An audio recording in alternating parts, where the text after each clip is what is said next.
से आप validation rule और वैलिडेशन टेक्स्ट दोनों का प्रयोग कर सकते हैं। नेक्स्ट प्रॉपर्टी जो हमारे पास अवेलेबल है वो है रिक्वायर्ड के रूप में। यदि आप चाहते हैं कि किसी डेटा एंट्री को जरूरी रूप में किया ही जाए, यानी कि इसको खाली ना छोड़ा जाए, तो आप उसकी प्रॉपर्टी रिक्वायर्ड को यस सेट कर सकते हैं। मान लीजिए मैं चाहता हूं मेरा जो एड्रेस है उसकी एंट्री जरूर हो, तो मैं एड्रेस फील्ड सेलेक्ट करके यहाँ रिक्वायर्ड पे जाकर अगर मैं इस बॉक्स पे क्लिक करूं कॉम्बो बॉक्स पे, तो यहां से मैं अपनी प्रॉपर्टी सिलेक्ट कर सकता हूं यस। जैसे ही से मैं यस सेलेक्ट करता हूं, इसका अर्थ यह है कि जब भी मैं एंट्री करूंगा तो मुझे इसकी एंट्री जरूरी है करनी। अगर एंट्री नहीं करूंगा इस फील्ड में मैं, तो मेरे पास एरर आ जाएगा। यहाँ से इसको क्लोज कर देता हूँ, सेव कर देता हूँ इसको, वैलिडेशन रूल्स को यस कर देता हूँ और ट्रेनर जो टेबल है उसे ओपन कर लेता हूँ डेटा शीट व्यू में और एक नई एंट्री करता हूँ मैं इसमें।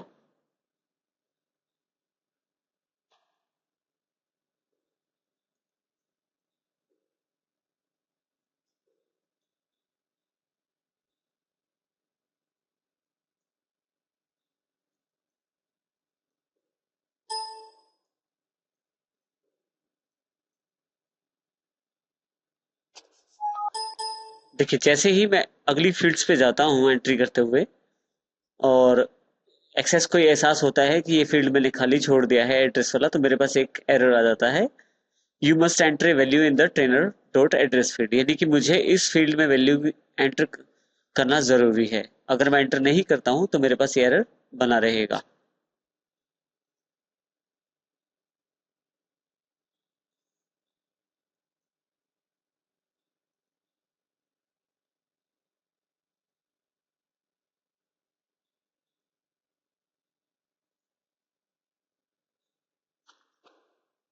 जैसे ही यहाँ मैं एंटर करता हूँ रिकॉर्ड सबमिट करने के लिए, तो मेरे पास ये एरर आ जाता है कि मेरे पास यहाँ एंट्री जो है अवेलेबल नहीं है। तो जब तक मैं इस एड्रेस फील्ड को फिल नहीं करूंगा तब तक मैं अगला रिकॉर्ड पे नहीं जा पाऊंगा, तो इसलिए मैं इसकी एंट्री कर देता हूँ।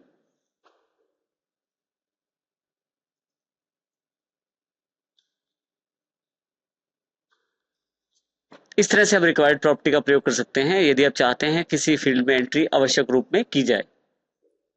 नेक्स्ट फील्ड प्रॉपर्टी जो हमारे पास अवेलेबल है वो है इंडेक्स्ड के रूप में। इंडेक्स से आप यदि अपने डेटाबेस में कुछ ढूंढना चाहते हैं या उसे सॉर्ट करना चाहते हैं तो इसे आप यस कर सकते हैं। उससे आपके जो ढूंढने और उसे सॉर्ट करने का जो प्रोसेस है उसकी स्पीड बढ़ जाएगी, लेकिन इससे आपकी डेटा अपडेशन स्लो हो जाती है।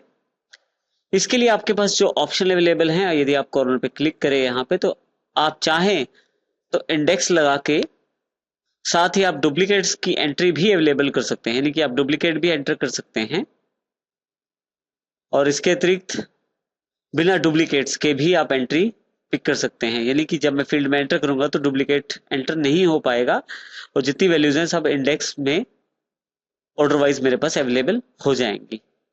बाय डिफॉल्ट जो हमारी प्राइमरी की फील्ड होती है वो ऑलरेडी इंडेक्स्ड होती है। यदि मैं इस पर क्लिक करूं तो आप अगर इसकी प्रॉपर्टी देखें तो यस नॉट डुप्लीकेट्स में पहले से ही इंडेक्स्ड है, यानी कि इसमें जो वैल्यूज जाएंगी स्टोर की जाएंगी वो सभी की सभी इंडेक्स वाइज तो होंगी ही, साथ ही उसमें डुप्लीकेट नहीं डाला जा सकता। इस तरह से आप इंडेक्स वैल्यू का प्रयोग कर सकते हैं अपने डेटा की सॉर्टिंग और सर्चिंग स्पीड बढ़ाने के लिए।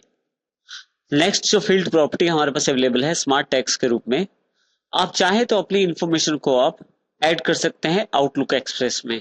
इसके लिए आप जिस फील्ड के लिए ऐसे ऑप्शन चाहते हैं उसको सिलेक्ट करें। जैसे मैं चाहता हूं कॉन्टैक्ट नंबर के लिए, स्मार्ट टैग्स पे बिल्कुल यहाँ कॉर्नर पे क्लिक करें, आपके पास एक्शन टैग्स का एक बॉक्स खुल जाएगा।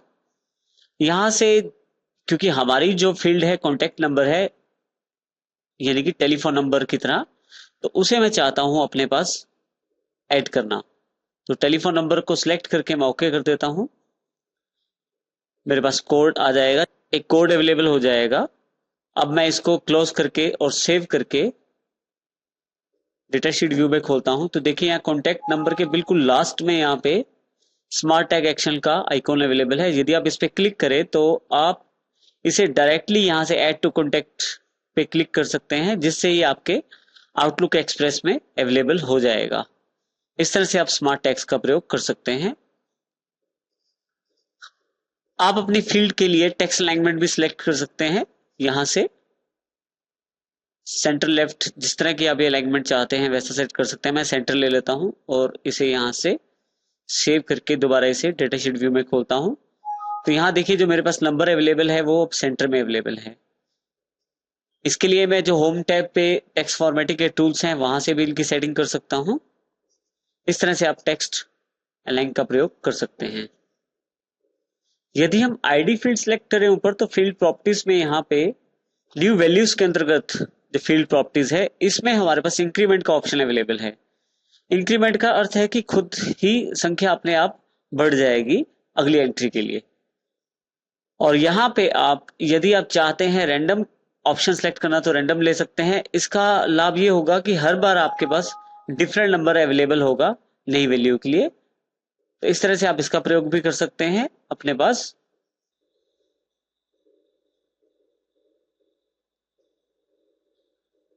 अब हम यहाँ डेट ऑफ ज्वाइनिंग यानी कि डेट टाइम की जो डेटा टाइप है उसके लिए प्रॉपर्टीज, फील्ड प्रॉपर्टीज सेट करेंगे। इसमें सबसे इंपॉर्टेंट है फॉर्मेट।